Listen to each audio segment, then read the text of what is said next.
Ano nga sa'yo? Ay mga kalulu, isang empleyado sa isang life insurance company nangarap magtayo ng sariling small food business. Ako po ay isang employed po under Sun Life of Canada, Philippines. So, I'm a unit manager po sa Royal Palm NBO. And aside po doon, yun po, nagtayo po kami ng munting business na dating concept lang po namin. Ngayon, ito po, nasa reality na po kami. Nagsaserve ng iba't ibang klase ng sangyup bowl, rice meal, snacks, chowpan, coffee or non-coffee, fruity soda, at napakadami pang iba. Dito lang yan sa Kapemnida. Located sa Rahabago Street, malapit lang mismo sa Barangay 160, Tondo, Manila. Mahilig ka ba sa mga ganitong food trip? Tara, puntahan na natin! Dito sa Kapemnida, mapapalulo ka sa sarap. Bossing, tanong ko lang ano yung mga ino-offer niyo mga pagkain dito sa Kapemnida? Ano nga sa'yo, sir?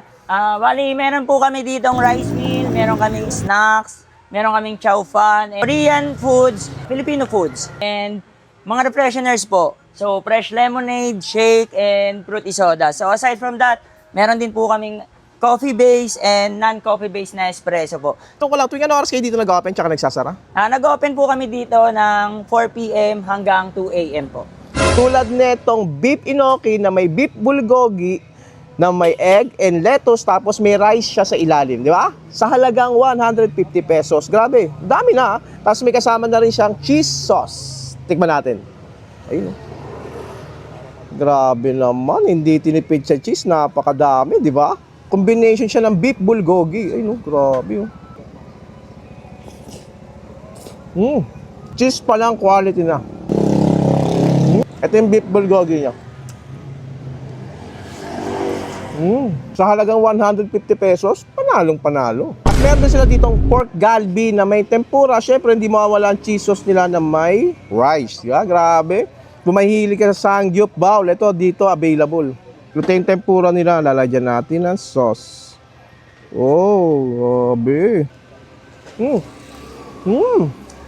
Overload na to, ang daming laman eh.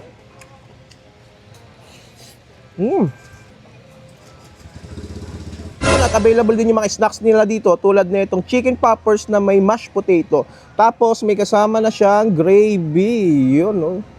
Ang sarap naman yan. Tikman natin, syempre. Potato na may gravy.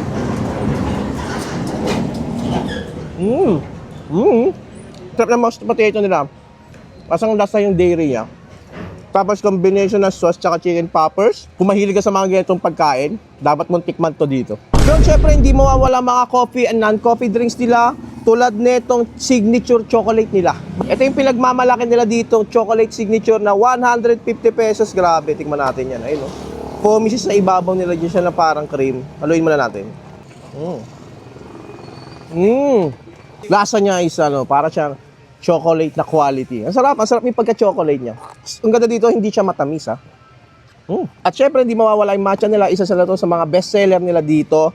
Then, at yung pinakabago sa menu nila, Kapemnida Mix. Di ba? May halo siyang soju actually. Meron siyang alcohol. Para sa mga mahilig sa alcohol dyan, ayan, no? Kita mo naman, no? Di ba? At ang dating nag-trending na Dubai Chewy Cookie, available din dito yan sa Kapemnida. Ayun, no? Cool pa rin. Ayun, no? Oh! Grabe naman yan, no?